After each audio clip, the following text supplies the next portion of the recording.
Biyahe tayo. Nako, namatay. No, no, no, Namatay no. ang ating ano. Ba't ganito ka? Mahina yung ano.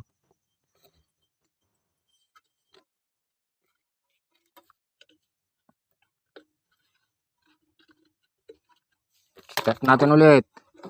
Namatay eh.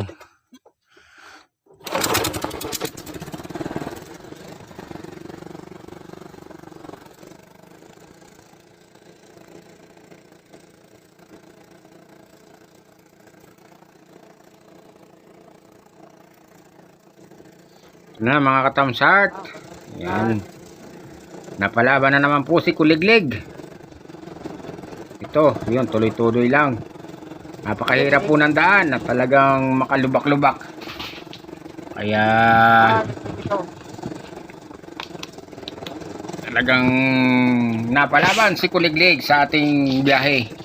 Ako'y pauwi na at nakapagliwaliw na, nakapagbutig na si Kabutig. Yan, samahan niyo po ako sa aking paglalakbay sa lubak-lubak na daan. Ayan po. Ito pong dinadaanan kong ito ay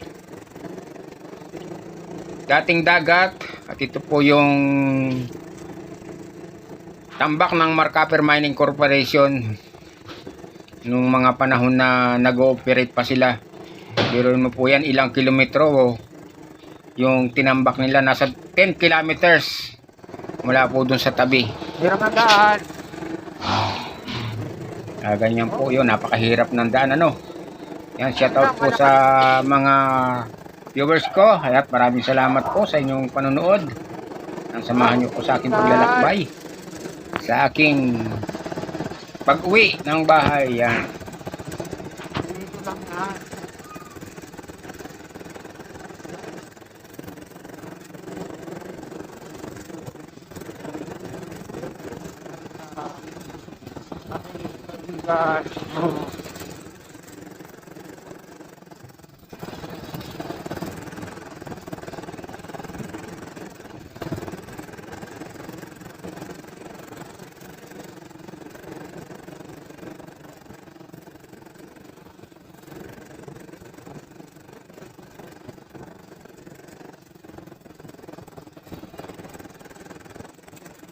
Nakalagpas na tayo.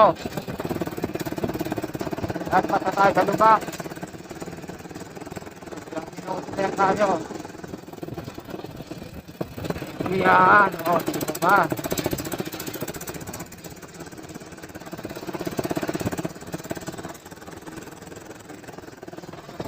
Kalinag lang naibuhat. Danay.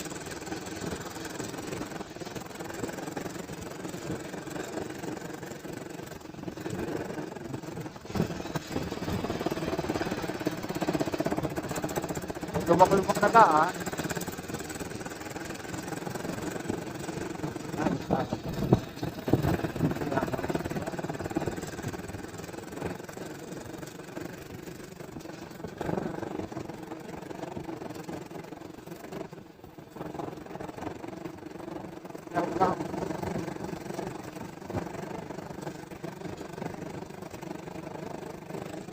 Damay.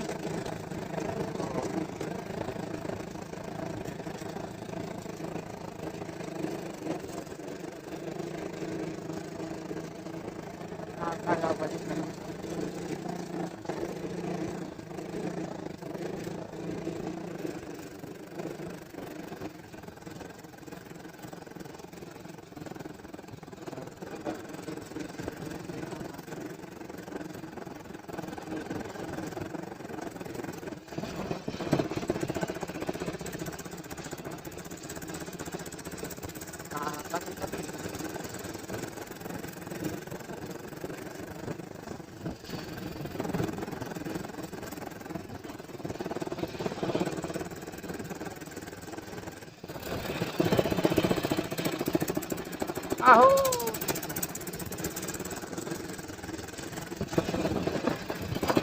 Kabila.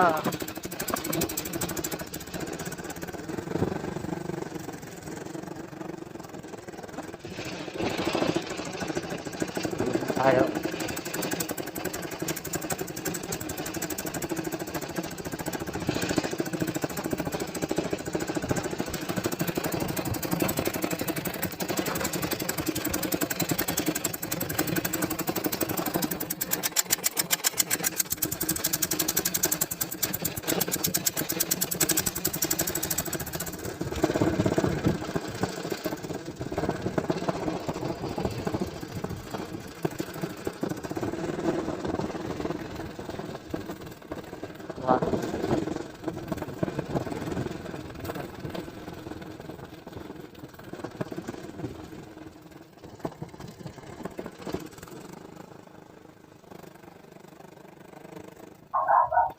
Yan, ngayon po ay nandito na tayo sa simentadong daan ng Bathala. Yan. Medyo maginhawa na si Kuliglig. Yan, medyo tahimik na yung ating takbo, hindi na ganong maliglig ano. Yan, at dadaan naman po tayo sa tulay ng Bathala. Yan. Yan po ay ginawa noong 2023 at natapos ng 2025. Ayan o. Ito po. Malapit na tayo doon. Aakit na tayo doon sa ano na yun. Napakalaki po ng pinagbago ng tulay. Nilagyan po yung ng tulay dyan kasi pag bumabaha ay talagang hindi po makatawid. Hindi makatawid si Kuliglig. Ayan po. O yun. Aakit na tayo dito. Yan yung po sa lungahin. Hindi pa lang siniminto nila. Hindi tinapos ano. Ayan. At madadaanan po natin itong tulay na ito. Ayan. Sa ngayon po, kahit bumaha ng malaki, yan po sa ilog ng Bathala, eh hindi na po gaanong delikado kasi mataas na po yung ginawa nilang tulay. Yan, napakataas po ng tulay na ginawa nila, kaya safe na po ang mga tatawid.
Ngayon po ay nandito pa rin tayo sa ipil na. Ayan. At so sinusubukan ko pong paakyatin si Kuliglig. Ay napakataas po nito. Ito po ay ahonin. Ayan. At talagang lumalaban si Kuliglig. Akala ko paano mamamatay na ako dito ng makina sa paakyat na ito. Pero kahit pa paano, nakaahon siya. Oh. Malakas pa talaga si Kuliglig. Ayan po. At hanggang dito na lamang po yung aking vlog. Maraming salamat sa inyong panonood. God bless everyone. Hinati ko lang po yung aking video. Bye-bye.